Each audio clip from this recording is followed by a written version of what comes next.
Boa noite, Renato. Gabriel Amaral, aqui do Jornada KTO 1902. A impressão que dá quando a gente ouviu a entrevista do Thiago Silva, não sei se você já chegou a ouvir a entrevista que ele deu no pós-jogo ali, ele chega a falar, até para tomar cuidado para citar certinho, que time que quer brigar na parte de cima, brigar por título, não pode tomar tanto gol assim, não pode tomar gol em sequência de escanteio. E a gente sabe que o Fluminense gastou quase 200 milhões de reais nessa última janela. Foi um valor assim astronômico para as condições do clube.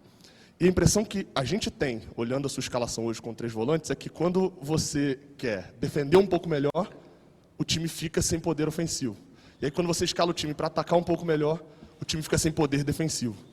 Isso é um problema de falta de elenco? E se é um problema de falta de elenco, é porque o Fluminense contratou errado, ou porque quem o Fluminense contratou até estava certo, mas não está rendendo agora dentro de campo? Boa noite.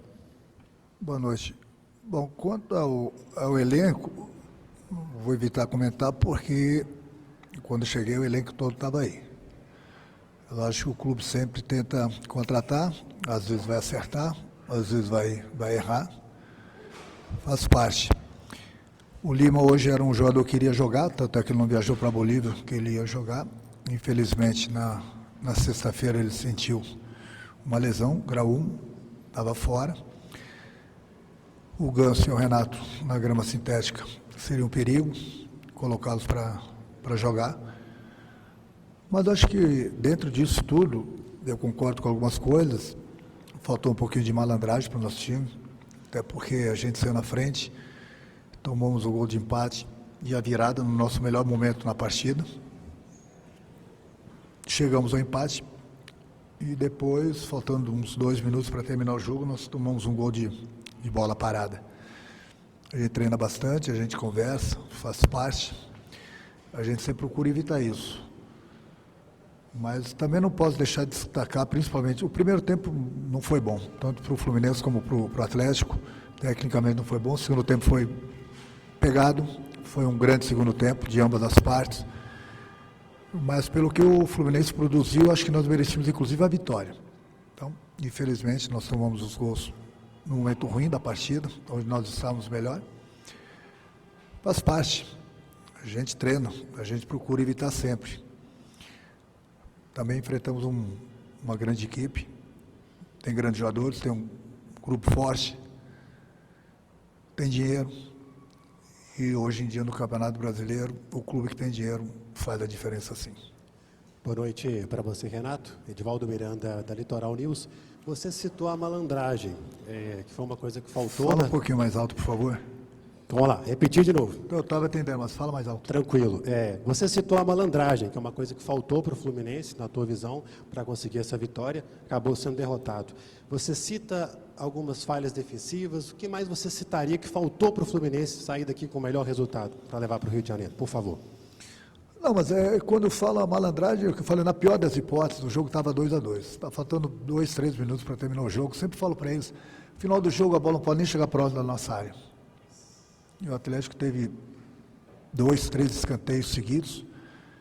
Foi no momento que ia queimar a última substituição para colocar um zagueiro, porque sabia que no final do jogo o Atlético iria colocar a bola na área. Mas infelizmente nesse tempo aí a gente tomou o terceiro gol. Então a malandragem que eu falo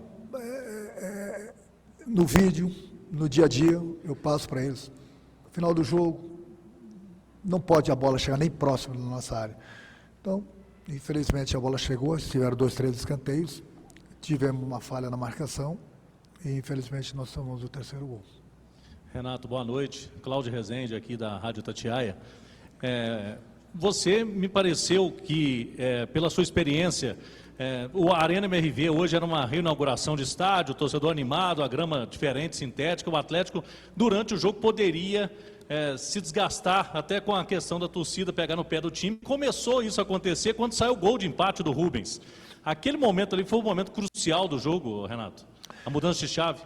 Sim, sim. O que eu falei para o teu colega, no nosso melhor momento do jogo e no pior momento do adversário, nós tomamos o gol. E aí isso dá confiança para o adversário. E logo em seguida eles conseguiram o segundo gol. E aí é lógico, o torcedor que está contra, o torcedor ele quer ver o time dele vencendo sempre. Aí o torcedor que estava contra voltou a incentivar, a ficar a favor. E aí o Atlético cresceu, mesmo assim nós achamos o gol de empate.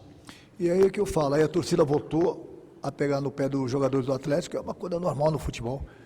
E aí, infelizmente, é aquilo que eu falo, a bola não pode nem chegar próximo da nossa área no final do jogo. E aí do escanteio nós tomamos um gol de bola parada. Renato, João Vitor aqui, ó, da GOTV.